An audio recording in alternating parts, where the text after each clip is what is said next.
Hi everyone, எல்லோரும் எப்படி இருக்கீங்க? நல்லா இருப்பீங்கன்னு நினைக்கிறேன். நமக்கு பப்ளிக் எக்ஸாமுக்கு எவ்வளோ நாள் இருக்குது அப்படின்னு ஃபஸ்ட்டு பார்த்துருவோம். இந்த வீடியோ எதுக்காக அப்படின்னா, பப்ளிக் எக்ஸாம் 2026 வரது போகுது இல்லையா? உங்களுக்கு ஒரு அலர்ட் கொடுக்கணும் இல்லையா? எவ்வளோ பேர் வந்து படிக்காமல் இன்னும் உட்காந்துருக்கீங்க? எனக்கு நல்லா தெரியும், யாரும் படிக்கிறது கிடையாது. 20% மாணவர்கள் மட்டுமே, அந்த டாப்பர் மட்டுமே இப்போ வரைக்கும் உட்காந்து படிச்சுட்ருப்பான். உண்மையை சொல்லுங்கள், யாரெல்லாம் படிச்சுட்ருக்கீங்க, யாரெல்லாம் விளையாண்டுட்ருக்கீங்க? கமெண்ட் பாக்ஸில் போடுங்க.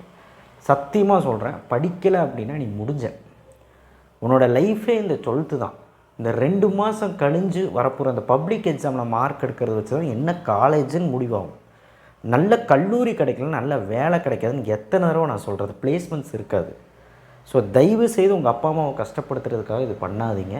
ஏன்னா உங்கள் அப்பா அம்மா தான் அலையணும் உங்கள் கூட, புரிஞ்சுதா? ஸோ அதனால் தயவுசெய்து கொஞ்சம் சீரியஸ்னஸாக இந்த 10 நாள் ரெக்கவர் பண்ண ட்ரை பண்ணிங்க. எங்கிட்டே நான் டியூஷன் வச்சா 10 பேர் வரமாட்டான், 10 பேர் தான் வரான். இதுலேருந்து என்ன தெரியுது? யாருக்குமே இன்ட்ரெஸ்ட் இல்லை.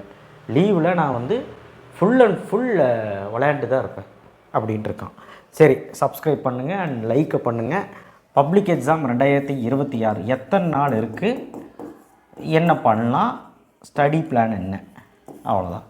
எத்தனை நாள் இருக்குது, ஒரு வார்னிங் வீடியோ மாதிரி வச்சுக்கோ. நல்லா கேட்டுக்கோ. ஜனவரி 1லேருந்து 31 வரைக்கும் இருக்குது. February 1லேருந்து 28 முடி இருக்குது. இதில் 6 நாள் ப்ராக்டிக்கல், 6 days ப்ராக்டிக்கல். ஓகேவா? அடுத்தது ஜனவரி 1 to 31 Pongal 4 days and first revision ஒரு 7 to 8 days. So first revision நான் முதல்லே சொல்லிட்டேன், ஒன்றுமே படிக்காதவனுக்கு எதுக்கு ஃபஸ்ட் ரிவிஷன்?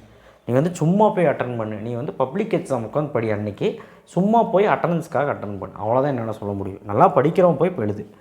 இப்போ லீவில் எவ்வளோ நாள் டைம் இருக்குது? லீவில் எத்தனை நாள் டைம் இருக்குது? 26 இன்னைக்கு 26. ஆமாம், 26. 27லேருந்து 4ஆம் தேதி முடி டைம் இருக்குது. அதாவது கிட்டத்தட்ட 8 நாள் டைம் இருக்குது. 8 days டைம் இருக்குது. இந்த 8 நாளையும் சேர்த்திக்க. இந்த 6 நாள் மைனஸ் பண்ணினா நமக்கு ஒரு 22 நாள் படிக்கிறதுக்கு இருக்கும். அதே மாதிரி ஜனவரி 1லேருந்து 31 வரைக்கும் வந்து பார்த்திங்கன்னா உங்களுக்கு ஒரு 2-3 நாள் பொங்கல்னே வச்சுக்கோங்க. இங்கே 7-8 நாள் ரிவிஷன் வச்சுக்கோங்க. அப்போ 11 நாள் பக்கம் மைனஸ் பண்ணிக்கோங்க. 11 days மைனஸ் பண்ணிங்கன்னா 31லேருந்து 11 போச்சுனால 20 நாள் தான் இருக்குது. டோட்டல் டேஸ் 20 days தான் இருக்குது. ஜனவரியில் நம்ம கையில் 20 நாள், ஃபெப்ரவரியில் நம்ம கையில் 22 நாள், இதில் இந்த லீவில் ஆஃப் இயர்லி லீவில் 8 நாள், மொத்தம் 30, 42, 50 நாள். கரெக்டாக 50 நாள் இருக்கா? 50 days டோட்டலி இது ஹேவ் 50 days.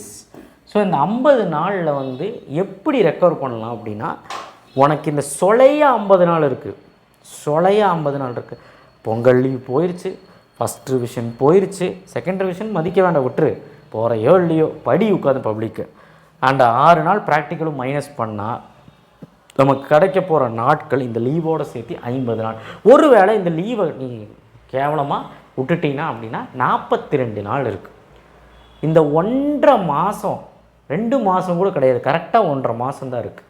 ஸோ இந்த 1.5 மாதத்தில் நீ எத்தனை படிச்சிட முடியும்? உண்மையை சொல்ல போனால் கம்பேக் கொடுக்க முடியுமான்னு கேட்டால் ஆர்ட்ஸ் குரூப் பையனால் கொடுக்க முடியும். சயின்ஸ் குரூப்பில் ஃபஸ்ட்டு சாப்டர்லேருந்து எனக்கு ஃபஸ்ட்டு வால்யூமே ஒழுக்கமாக சரியாக தெரியாதுங்கிறவன் ஃபஸ்ட்டு வால்யூமை முடிக்கிறதுக்கே 20 நாள் ஆகும், 25 நாள் ஆகும் ஒழுக்கமாக படிக்கிறதுக்கு. செகண்ட் வால்யூம் எப்போ படிப்பான்? ஸோ அதனால் தயவு செய்து each and every moment, every hour is a very very very very important for your life and for your mark and for your career, for your parents. ஏன் இது புரிஞ்சுக்க மாட்டீங்க? நான் கோவத்தில் பேசுகிறேன்னே வச்சுக்கோங்க. எத்தனை பேர்த்த பார்க்குறேன் சும்மா கிரவுண்டில் ஆடிட்டு இருக்கிறது. விளையாடணும், தப்பே கிடையாது. விளையாண்டாதான் நமக்கு வந்து நல்ல ஒரு மெமரி பவர் இன்க்ரீஸ் ஆகும். 24 மணி நேரமும் விளையாட்டு தானே, என்ன பண்ண முடியும்? ஃபோன் நோண்டுற, தூங்கும்போது ஃபோனு. எத்தனை பேர் தூங்கும்போது பெட்ஷீட் மேலே போற்றிட்டு இப்படி எத்தனை பேர் நோண்டிட்டு இருக்கீங்க? எத்தனை பேர் வந்து பார்த்திங்கன்னா இன்னும் அப்பா அம்மாவை ஏமாற்றிட்டு ஃபோன் நோண்டிட்டுருக்கீங்க? எத்தனை பேர் வந்து பார்த்திங்கன்னா விளையாட போயிட்டு 8 மணி நேரம் 10 மணி நேரம் விளையாடுறீங்க? நான் இப்போவும் சொல்கிறேன், என் வீடியோ பார்க்குற நீங்கள் நல்லா இருக்கணும்னு நான் நினைக்கிறேன். தயவு செய்து நீ மட்டும் இல்லை, நம்ம வீடியோ பார்க்காதவங்க கூட எல்லோரும் நல்லா இருக்கும்னு நான் நினைக்கிறேன். எனக்கு இதில் என்னடா அக்கறைன்னு உனக்கு தோணும். பப்ளிக் எக்ஸாமுக்கு நீ பண்ண போகிற ஒரு காரியம் எனக்கு சாட்டிஸ்ஃபிகேஷன். இந்த 18 வருஷம் சர்வீஸில் ஒரு சாட்டிஸ்ஃபிகேஷன் கிடைக்கும் பாருங்கள், அதுதான் பெரிய விஷயமே. அதுதான் எனக்கு மகிழ்ச்சி. அதுதான் உங்கள்கிட்ட நான் கேட்குறேன். தயவு செய்து இந்த 50 நாளை எஃபெக்டிவாக யூஸ் பண்ணும். இதைத்தான் நான் இந்த வீடியோவில் பதிவு பண்ண விரும்புகிறேன். சொகுசாக சைக்கிளு, வண்டிக்கு வண்டி, சாப்பாடுக்கு சாப்பாடு, என்ன கேட்டாலும் பேரண்ட்ஸ் வாங்கி தர்றாங்க.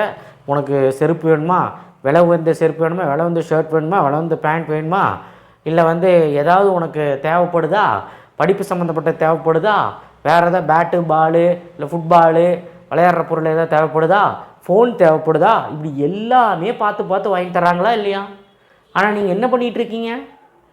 நீங்கள் உங்களுக்கு நீங்களே ஏமாற்றிக்கிட்டு, பேரண்ட்ஸையும் ஏமாற்றிக்கிட்டு, உன் ஃப்யூச்சரை நினச்சிப்பார். உன் ஃப்யூச்சரை ஒரு நிமிஷம் நினச்சிப்பார். உன் ஃப்யூச்சர் உன் கூட இருக்கிறவன்லாம் பெரிய ஆகிட்டு நீ மட்டும் கீழே இருந்தீங்கன்னா, அவனுக்கிட்ட போய் நாளைக்கு ஒரு 25,000 ரூபா கடன் கேட்டாலும் கூட உன்னால் திருப்பி வாங்க முடியாது. கொடுக்க மாட்டான். ஒரு 25,000 ரூபா பணத்தை கேட்டால் எதுக்குடா எங்கள் மாப்பிள்ளை இல்லைடா என்கிட்ட அப்படின்பா. இப்போ கூட தானே சுற்றிட்டு இருக்கிறான் உங்கள் கூட. ஆனால் அவனே 1 லட்சம் 2 லட்சம் சம்பாதிக்கும் போது நீ வெறும் 10,000 தான் சம்பாதிக்கும் போது இப்போவே அந்த 10,000 பத்தாது. ஒரு நகை ரேட் எத்தனை இன்க்ரீஸ் ஆகுது, டாலர் ரேட் எங்கே இன்க்ரீஸ் ஆகுது, எங்கே உங்களுக்கெல்லாம் தெரிய போகுது? உங்களுக்கு தான் விளையாடணுமே. பப்ஜி, ஃப்ரீ ஃபயரு, வீட்டை விட்டு வெளியே போகிறது விளையாடுறது, ஃப்ரெண்ட்ஸ் கூட சுற்றுறது, அப்படி இப்படின்னு உங்களுக்கு நேரம்தான் போகுது. ஸோ அதனால் தயவு செய்து மக்களே, யாருக்கு உங்களுக்கு புரியுதோ நான் சொல்கிறது, சூடு சொரணை இருந்தால் உனக்கு புரியும். கன்ஃபார்மாக சொல்கிறேன். நான் தவறுதலாக சொல்லவே இல்லை. நான் தவறுதலாக சொல்கிறேன்னா மன்னிச்சிரு. நான் ஏன் இப்படியெல்லாம் சொல்கிறேன்னா, உனக்கு கண்டிப்பாக மண்டைக்கு புரிஞ்சுதுன்னா கண்டிப்பாக இது புரிஞ்சுக்குவேன். இல்லைன்னா கஷ்டம். இந்த 50 நாளில் நீ உன் கட் ஆஃப் மார்க் 200க்கு 195 மார்க் நீ எடுப்பேன்னு நான் நம்புகிறேன். 200க்கு 200 எடுக்குவேன் நம்புகிறேன் நான். அதே மாதிரி ஆர்ட்ஸ் குரூப்காரனுங்க நல்ல கல்லூரியில் போய் நல்ல கோர்ஸ் கிடைக்கணும். சிஏ படித்தாலும் சரி, கம்ப்யூட்டர் அப்ளிகேஷன் படித்தாலும், பிஸ்னஸ் மேக்ஸ் படித்தாலும் நல்ல படி. நீயுமே உனக்கு ஒர்க் அவுட் பண்ணு. அக்கௌண்ட்ஸ் எல்லாம் இப்போல்லாம் உட்காந்து போட்டு பார்க்க பண்ணு டைமு. 10th ஸ்டாண்டர்டாக இருந்தீங்கன்னா சயின்ஸு, சோசியல், மேக்ஸை கான்சன்ட்ரேட் பண்ணு. 11th 12th இருந்தீங்கன்னா 11th கூட விட்டுரு, 12th இருந்தீங்கன்னா ஃபிசிக்ஸு, கெமிஸ்ட்ரி, மேக்ஸை கான்சன்ட்ரேட் பண்ணு. ஆர்ட்ஸாக இருந்தீங்கன்னா எக்கனாமிக்ஸு, காமர்ஸு, அக்கௌண்ட்ஸை கான்சன்ட்ரேட் பண்ணு. இதை மூணு இந்த கோர் சப்ஜெக்டை கான்சன்ட்ரேட் பண்ணு. ஓகேவா? ஸோ அப்போது ஓவரால் பார்த்தீங்கன்னா நமக்கு ஒரு 50 நாள் எப்படி நான் கணக்கு போட்டது உங்களுக்கு புரிஞ்சிருக்கும். That's it. தேங்க்யூ. உங்களுக்கு புரிஞ்சுதோ இல்லையோ, நான் எதாவது தவறுதலாக பேசிதான் மன்னிச்சிருங்க. But this is real fact. Reality என்னன்னு தெரிஞ்சுக்கோ. Public exam 2026. இதுக்கப்புறமும் நீ விளையாடணும்னு நினச்சிங்கன்னா 0 ஆயிடுவேன், ஹீரோ ஆக மாட்டேன், தெருவில் நின்றுவேன். உன்னைய கேவலப்படுத்துறதுக்கு 1000 பேர் இருக்கான். உனக்கு ரிசல்ட் வந்தால் எத்தனை பேர் கூப்பிடுவான், எத்தனை பேர் ஃபோன் பண்ணுவான், எவ்வளோ சொந்தக்காரங்க கூப்பிடுவாங்க, எவ்வளோ அவமானங்கள், எவ்வளோ கஷ்டங்கள், பேரண்ட்ஸுக்கும் கஷ்டம், உனக்கும் கஷ்டம். ஸோ தயவு செய்து நான் சொல்லக்கூடிய புரியுதலை கேட்டுக்கோ. இப்போவே நீ தப்பிச்சிட்டிங்கன்னா முடிஞ்ச. ஸோ பிளான் பண்ணு. எப்படி பிளான் பண்ணலாம்? இந்த 8 நாளில் maths, physics, chemistry or accounts, commerce, economics or 10th science, maths, social plan பண்ணி என்ன படிக்கலையோ அந்த சாப்டரை படி. எந்த சாப்டர் மேக்ஸில் போட்டு பார்க்கலையோ இப்போ சாப்டர் போட்டு பாரு. நான் கிராஸ் சீரிஸ் ஆரம்பிக்கலாம் தான் இருக்கிறேன். என் கூட உட்காந்து போடுங்க, சரியா? அப்போது அடுத்தடுத்து ஜனவரியில் ரிவிஷன் எக்ஸாம் கான்சன்ட்ரேட் பண்ணாமல், ரிவிஷன் எக்ஸாம் நீ போய் சும்மா எழுது. பப்ளிக் எக்ஸாமுக்கு நீ என்ன படிக்கணுமோ, என்ன ரிவிஷன் பண்ணுமோ திரும்ப படி. அண்ட் டெஸ்ட் எழுதிப்பார். நிறைய டெஸ்ட் எழுதிப்பார். உனக்குள்ளே ஒரு வாரத்துக்கு ஒரு 2 தடவை டெஸ்ட் எழுதிப்பார். ஃபிசிக்ஸ் ஒரு வாரம் ஒரு ஃபுல் டெஸ்ட் எடு. ஒரு வாரம் நல்லா படிச்சுட்டு டெஸ்ட் எழுதிப்பார். விட்டடிக்காத. நீ ஒழுக்கமாக உட்காந்து, நீ தனித்துவமாக உட்காந்து எழுது. ஆன்லைனில் நிறைய கொஸ்டின் பேப்பர் இருக்குது. தயவு செய்து இதெல்லாம் நீ பர்ஃபெக்டாக பண்ணால் மட்டும்தான் ஜெயிக்க முடியும் தம்பி, இல்லைனா கஷ்டம். That's it. நன்றி, வணக்கம். ஏதாவது தப்பாக பேசுனா மன்னிச்சிருங்க. தேங்க்யூ.